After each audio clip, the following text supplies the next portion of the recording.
This is Andrea Askowitz of Writing Class Radio. Our submission period is now open. Send us your best personal story, 1,200 to 1,500 words on any topic. Please check our submission guidelines at writingclassradio.com. We pay.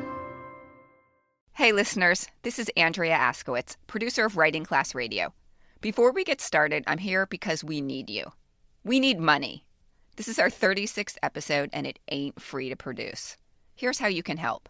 Go to our website and click on the Support Us button. Any amount will keep us going. We would really appreciate it. And we'll love your guts.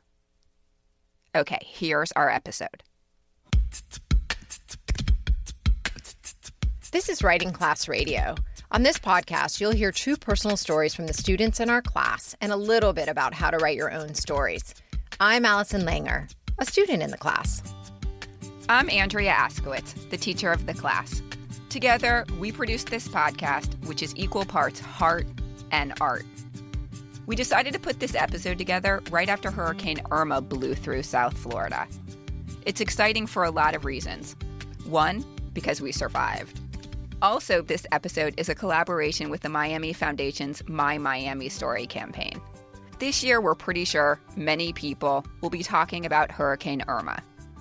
The idea is that sharing stories helps people understand each other, and understanding each other helps people help each other.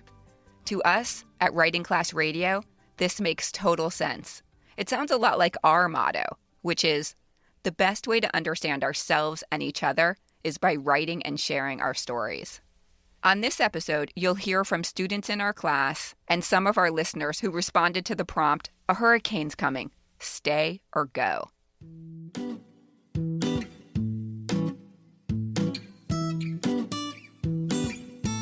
This hurricane madness started over a week before the actual storm. Remember when I told you I was going to go to get gas after like midnight because I didn't want to wait in those lines? You remember that? And at that point, I was like, why? I know. Because it was like still Monday or Tuesday and the hurricane wasn't even coming till Sunday. I got up at midnight and all the gas stations were sold out. There are bags over the handles, so you couldn't pump gas. There's empty. Okay, I grew up in Miami and so did you. Do you ever remember this type of hurricane hype? Never. I don't either. Never. I really don't. Well, I think it was the biggest hurricane coming out of the Atlantic, and it was 3 times bigger than Hurricane Andrew, which was the last hurricane I experienced 25 years ago that knocked the fucking shit out of South Florida and scared the hell out of me forever. And every time I see lightning now, and I am not exaggerating, I get post-traumatic stress disorder. And I think that was another reason this hurricane caused such anxiety, so much craziness, because those people who were here during Andrew were all going through it. My sister-in-law, like, we were on the phone back and forth, like, where's the cone? Remember that? We talked about that. What'd you call it? The cone of uncertainty. Oh. I didn't call it that. That's what it's called. That's what it's called? Yes, because the cone of doom. They're not sure exactly the path, so it's their projected path, and it could go either way in that cone. Okay, so we have 3 different perspectives here right now in the studio. I decided to stay for various reasons that you will hear and we've discussed. And then Andrea decided to leave, and you'll hear her story. But Virginia's our audio producer. Virginia stayed and went to an evacuation shelter. What was that like? Okay, so I live in an apartment with my family, and we were not exactly in an evacuation zone, but we were pretty close. We were kind of thinking, okay, so like we're not being asked to leave today, but maybe tomorrow. How long are we going to wait? And then what happens if we're called? And the shelters are full. Exactly, and the shelters are full. So there actually was a shelter that was down the street from my house. Immediately just walking in, I felt completely secure. It was such a massive building. So what did you bring? Okay, this particular shelter did not provide cots. And so they asked people to bring bedding and whatever they might need to make themselves comfortable. There were people there with beach gear, which I thought was really smart. You probably already have that at home. If you need to evacuate in a rush, just bring in the beach chairs and like use them. People are using them to sleep on. I mean, some people also brought huge air mattresses and all these other things. Did you just sleep on the floor? We basically slept on the floor, but we had every single sofa cushion and pillows and all these comforters. So we were fine. A little achy by the 3rd day, but we were fine. I felt like everybody, this was my post experience, that every single person that I knew in South Florida who experienced the cone, it was the same as like every single person had just gone through childbirth. And everyone was dying to tell their birth story. Yeah. Which is why I was dying to get to writing class. I had the burning desire to talk about my experience and to hear everyone else's experience in class. I really felt like this kumbaya community feeling, and I couldn't wait to write and talk about it. It did bring up a feeling of community for everyone, I think. Well, actually, yes, it brings up community. Yes, but every single person I've ever met in my 49 years of life were texting me and Facebooking me and calling me. Everyone wanted to know if I was okay. And you know what? I wasn't. So I was dreading class because I was like, if I have to tell this story one more time, I don't think I can do it.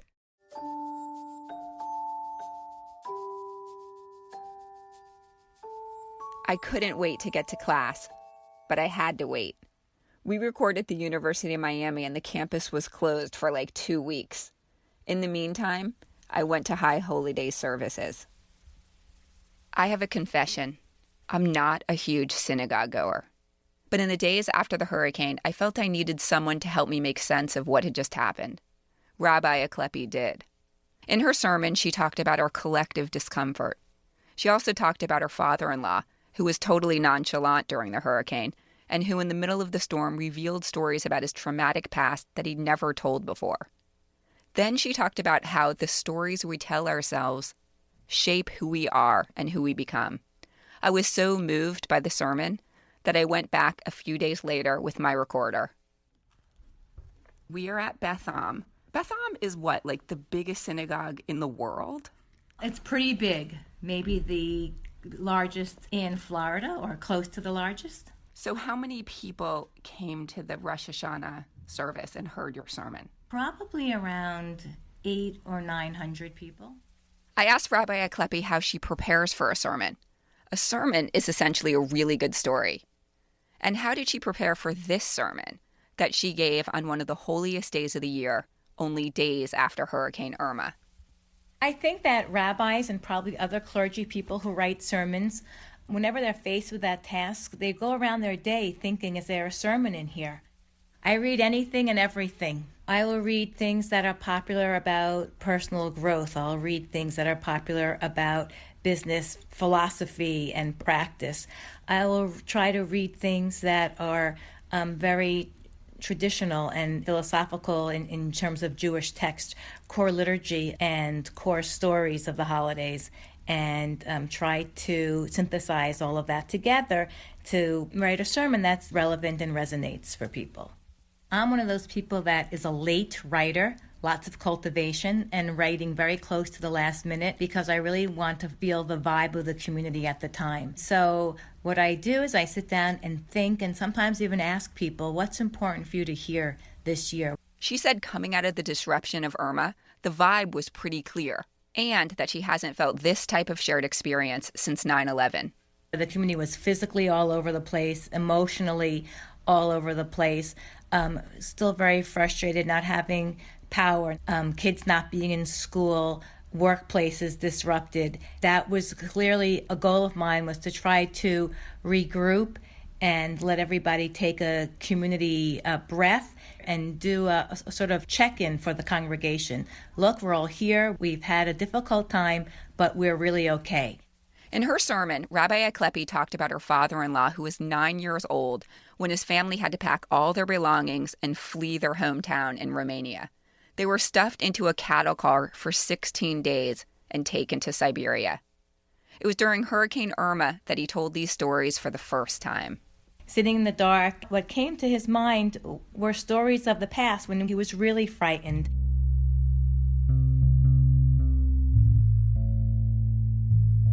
He was describing the train, and there was a hole in the middle of the floor, and that was the bathroom. And when people would have to go to the bathroom, other people would stand there, hold up a blanket, and so they would have some privacy. They brought their food with them, and somehow they survived that, although not everybody survived. And whether he told me these stories because he was frightened at this time and wanted to make sure that before he died we heard these stories, or whether he was just saying, you know what, this is really not that anything, because listen to what I went through in the past. Whatever the motivation was, he shared interesting stories about survival and the way people think and the quick decisions that people have to make when they run from place to place.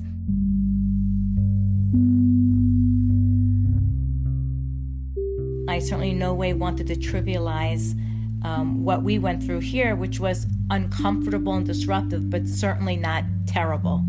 And at the same time, when you hear other stories of survival, it gives you some perspective.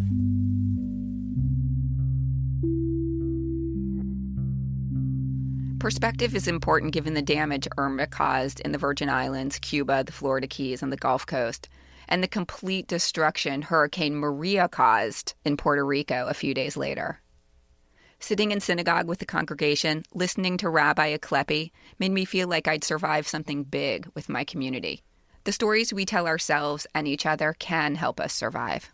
Our history of a people who had to move from place to place and how to make decisions and how to survive, that is our shared experience. And I wanted to give a voice to that shared experience. Part of going forward for a new year and understanding what we want to change is understanding the stories we tell about ourselves now.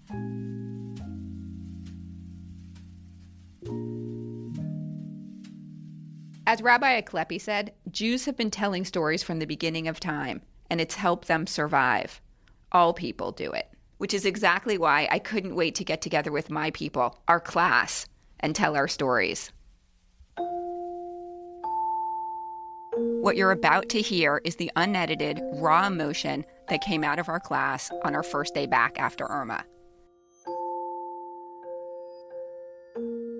First up is student Karen Collazo. She wrote this in response to the prompt, "A hurricane's coming. Stay or go." I'm a big fan of leaving. You dropped the ball on a big important assignment at work that caused damage to your once flawless record. Just get a new job. Said something cringeworthy on a first date and you don't think you can recover from it, don't call him back. Move to a new city, change your hair, sell all your things. Leaving is always the easiest of the two. Well, it's easy when you have the means. This was my MO in my 20s. Now I don't have that option.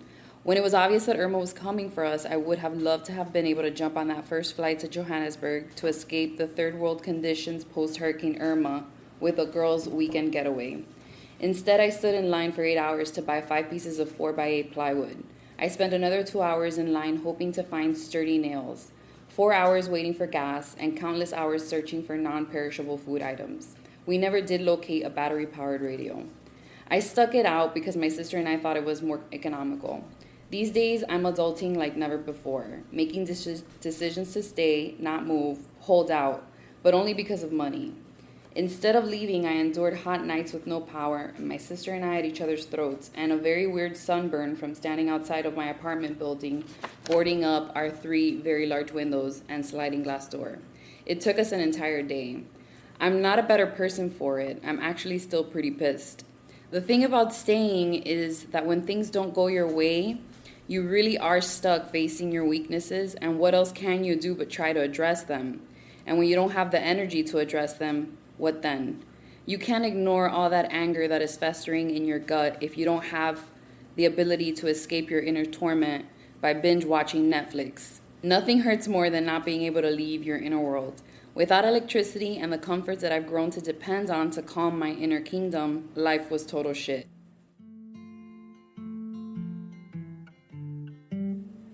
I need distractions in my life or I will die. I know this sounds like something a privileged teenage girl would say, but it's the honest truth for this 36-year-old. Without any entertainment available to capture my attention, I'm left obsessing over all my shit. And my shit is not just your run-of-the-mill, middle class, increasing debt and decreasing credit score, or hateful micromanaging and overbearing boss, or even lackluster love life. It's all these things and more. The death of 2 parents, mental health issues on an HMO, struggles with on-again, off-again drug addiction, loss of countless supposed friends, rejection after rejection, weight gain, and tons of confusion. Most people agree that this is a lot of shit to deal with. And because it's so overwhelming, I avoid it by playing around on the Amazon app for just a few hours. I put things in my cart, and then suddenly I'm being interrogated by a slut-shaming doctor at Hialeah Hospital. So then I empty the cart and put those things in a safe for later. And then I hear my New Direction rehab bunkmate say, "Don't you ever do that again, Bunky," when she hears about my suicide attempt.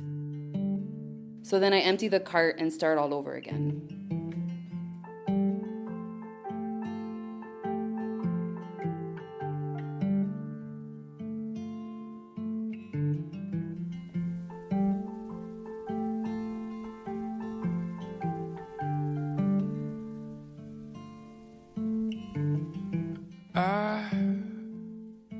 I have wasted years with worry and with a fear. That was a stunning first draft.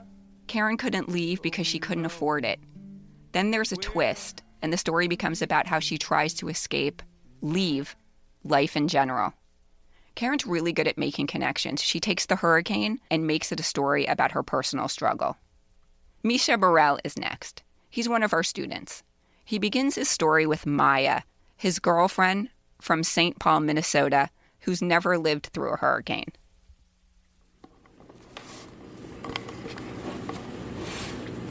So Maya continued to share with me all the horrible things a hurricane can do. Flooding, tearing off roofs, it can spawn tornadoes. There's the storm surge, it could just pummel shit. The more I listened to her share her panicked research, the more I started to wonder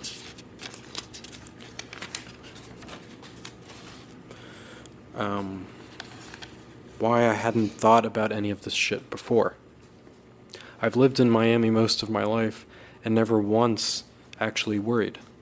But now I was starting to get a little scared. My parents, who live here, booked tickets to go to New York for Friday morning, about 2 days before the storm was supposed to hit us. I was so relieved they had because my dad needs access to the hospital once a week for cancer treatment, a recent and big blow to our family and something we're only just starting to barely become accustomed to. There's a hospital in New York which he's frequented since his diagnosis in March.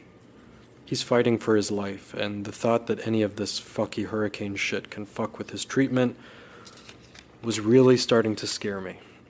As the week progressed and it seemed more and more likely that the storm was coming to us, I was relieved to know he'd be out of here. As Maya piled on the terrifying possibilities, I was eased to know he'd be out of here. Each morning I'd wake up to CNN updates. Tuesday, it's coming to Miami. Wednesday, it's really coming to Miami. Thursday, it's coming to Miami and everybody who stays in Miami will die. I started hearing about flights being canceled. A friend of mine, Pablo, had a flight Thursday to New York, like my folks, to LaGuardia, like my parents. And it was canceled. I started to freak out. By Wednesday night, I was already having nightmares. Our house, so close to the water, in a fucking flood zone, is filled with a rush of seawater. Fish flying through our shattered windows and tearing through the kitchen. I'm swimming to our garage to get the kayak to rescue everyone, but there's not enough room, so I go back to the garage to get the windsurf.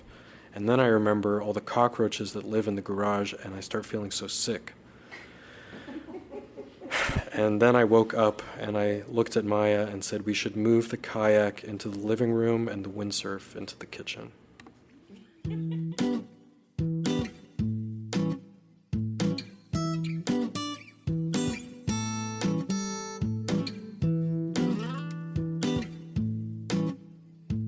This narrator brings up his father's cancer, which both raises the stakes and gives us some perspective, like the rabbi said. I love Misha's style. There's something just so cut and dry about it. It's like not emotional. He just sort of gets to the point. We feel it, but he doesn't bang us over the head with it. Next up, Andrea Askowitz.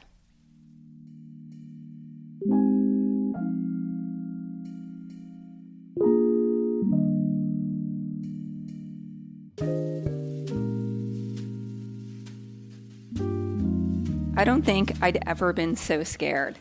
I was more afraid the nights before Irma than I was the night of the election. Tuesday night, lying in bed, I asked Vicky to see what was available. There was a flight to Denver for $144. Denver felt too far. Maybe Tennessee, I said. Vicky said, don't make me go to Tennessee.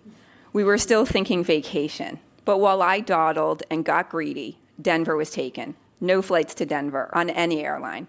What about New York? Nothing out of Miami. On Wednesday, I worked as usual. I didn't fill my tank after driving carpool. I was down half a tank. There was no line at the Shell, but I thought, later. Thursday, the storm's coming right at us. Friends are leaving. Cars were abandoned, no gas. Kids out of school. I asked Vicky to check flights again. $1,000 to Bogota. Yes, let's go.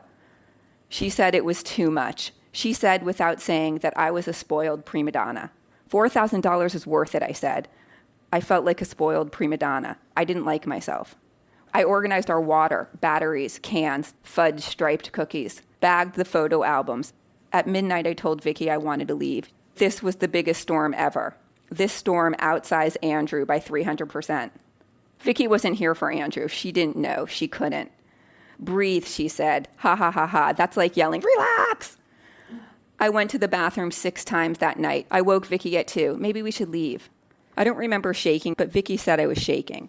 She said I was in a fetal position. She said my hands were clammy. She said in 10 years she's never seen me so scared. Let's decide in the morning, she said. I had been imagining the heat. I think I had a hot flash. Maybe, or a panic attack. But I'm 49, so a hot flash is possible. Never had one before, but with the air blasting, I felt hot from the inside, so hot. At 5, I woke her again. Maybe we should leave. At 6, I got a text from Alex Moskovitz. He's a dad at my kid's school. What are you doing? He said. Don't know, I said. He said, leave. Vicky, let's go. I threw clothes in a suitcase. I ran to pack the car, back and forth in the dark. We woke the kids and were on the road before 7. Maybe that was it. I wanted to do something, anything, even if it was stupid, rather than wait to die. I never thought she was strong enough to take care of herself. I thought that she needed me.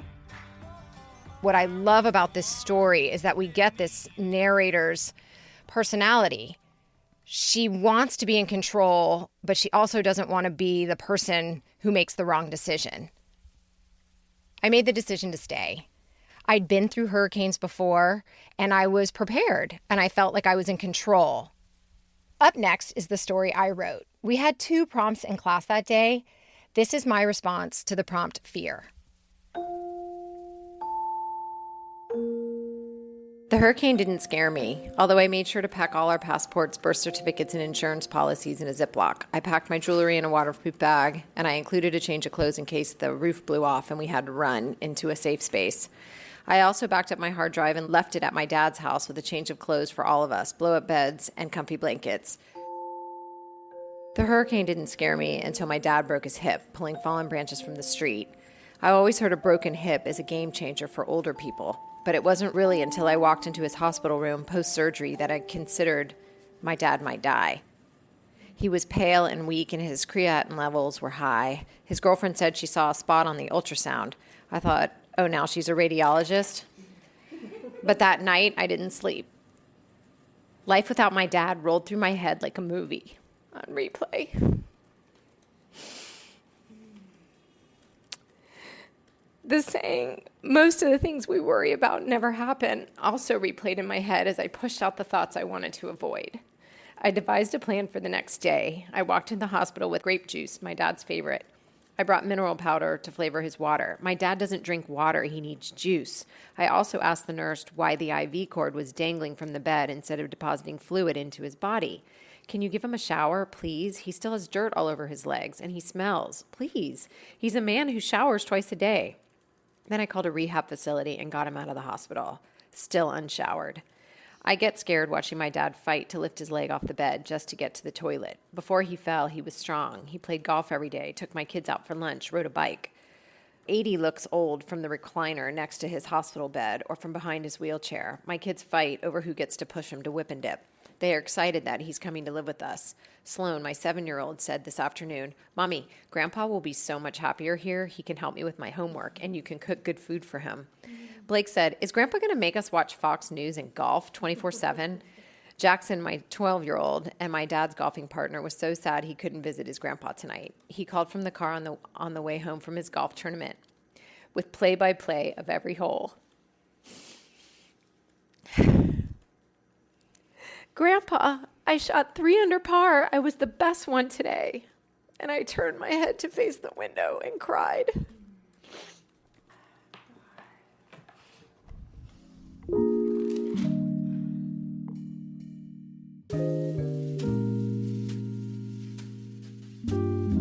I know how hard it was for Allison to write this story. Her dad was still at the rehab facility. It's so hard to write in the middle of a situation. We always need distance to make meaning of a story. This could be a story about how we don't have control over everything. It's also a story about how the storm isn't over when it's over.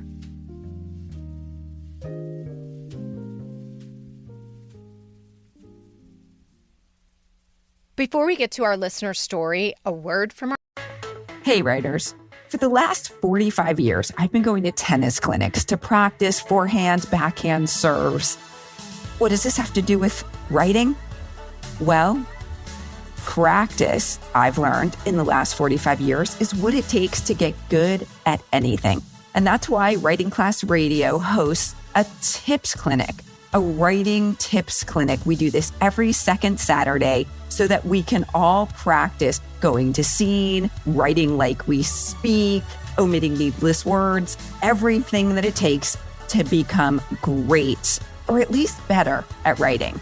So join us every second Saturday from 12 noon to 1 Eastern Time on Zoom. To join, go to writingclassradio.com and click the link for the tips clinic. It's $10, and believe me, it's a lot cheaper than a tennis clinic. See you there. Our sponsor. We're back. In preparing this episode, we put a call out to you, our listeners. We asked you for your hurricane stories, and thanks for your responses. They were awesome. We got stories about other hurricanes, not just Irma, but we're a little preoccupied with this one at the moment, so we want to share one from our listener, Valerie Vargas. Valerie wrote about what it was like at 24 to make a decision for her entire family. Here's Valerie. I wanted to stay. It was the only option that really made sense. This is my home, and no threat would tear me away. My grandmother was watching the news late one night, and she called me to her bedroom. She looked at me and said, "I'm afraid. Should we leave?" I sat and watched the news with her. The weathermen said it's still too soon to tell what would happen. The hurricane's projected path was scattered all over the state. Every day after this moment was the same. We would wake up, check the weather update, internally freak out at the seemingly hopelessness of the situation. We would go out to gather supplies. My grandmother had been through many hurricanes. She was there for Andrew, except I do remember they evacuated north. I wasn't born yet. This knowledge was passed down to me every single time a hurricane would threaten Florida. We have to leave now. The thought was a blaring siren in my mind. I drove to my friend's house, and she was seemingly calm about it, although I knew every one of us were terrified. We began hashing out post-apocalyptic survival plans. All of us were in the same sinking boat. Should we stay or should we go? It was Friday. Irma was coming on Sunday. The panic really set in. I remember it was so calm that day. I kept having waking nightmares of the last hurricane we survived. Wilma was a Category 3 when she made landfall in the continental United States. The difference was I was too young to have to make any decisions for my family. My household was larger. My mom was there. My grandmother was younger. My brother and my great-grandmother were also there. I was the youngest and in charge of keeping the flashlights. We gathered in the center of the house, the living and dining room areas. The ceilings and walls of our bedrooms were moaning in agony. We pushed furniture around, backs facing the vulnerable windows in the center of the house. All of us sat together in a circle. Silence was impossible with Wilma roaring and wailing outside the only walls that protected us. We distracted one another through short conversation, and it came in an instant. The exact moment was blurred between blackout fear and survival instinct. The front double doors burst wide open. Water, wind, and debris had broken and entered into our sanctuary. My mother and my grandmother were forcing the door shut with all their strength. My great-grandmother began praying to La Virgen.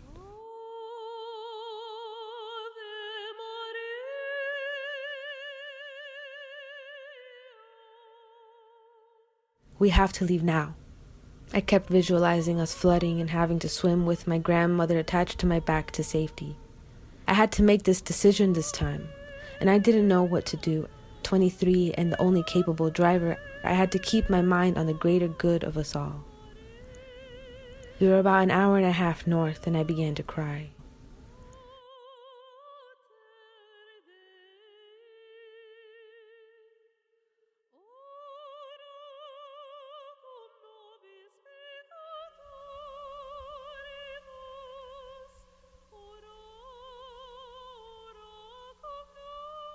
Thank you, Valerie, for sharing that story with us.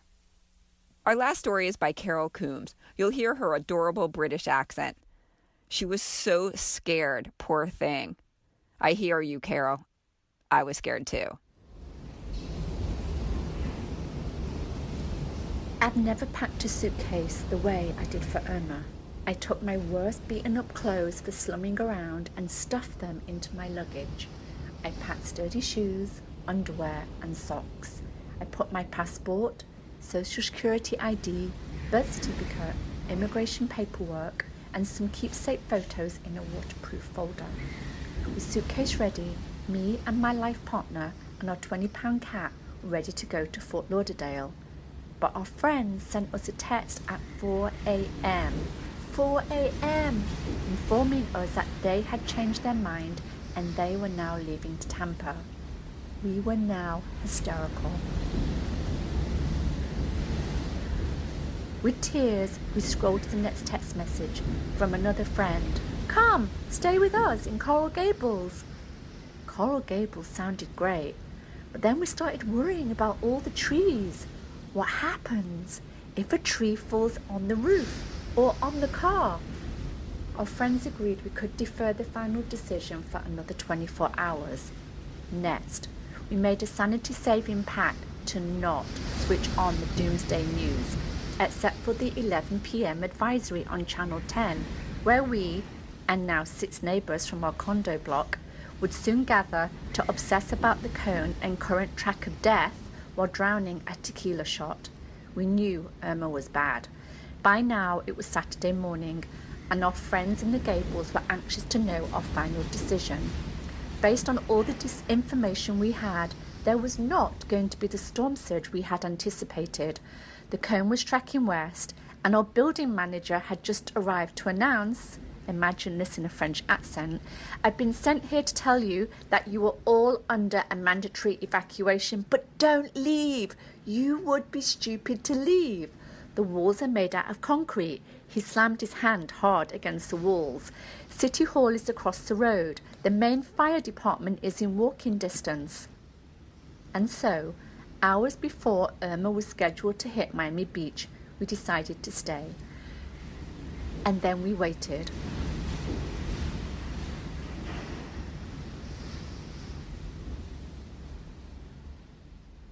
In the morning, we learn how to slow brew coffee for 2 hours with cold water in a French press.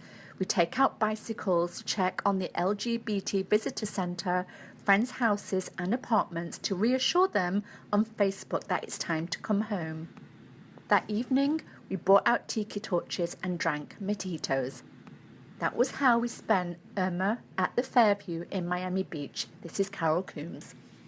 That was Carol Coombs reporting from the Fairview on Miami Beach. Thank you so much, Carol, for sending us your story. So, Allison, are you glad we had the class in retrospect? What's that funny?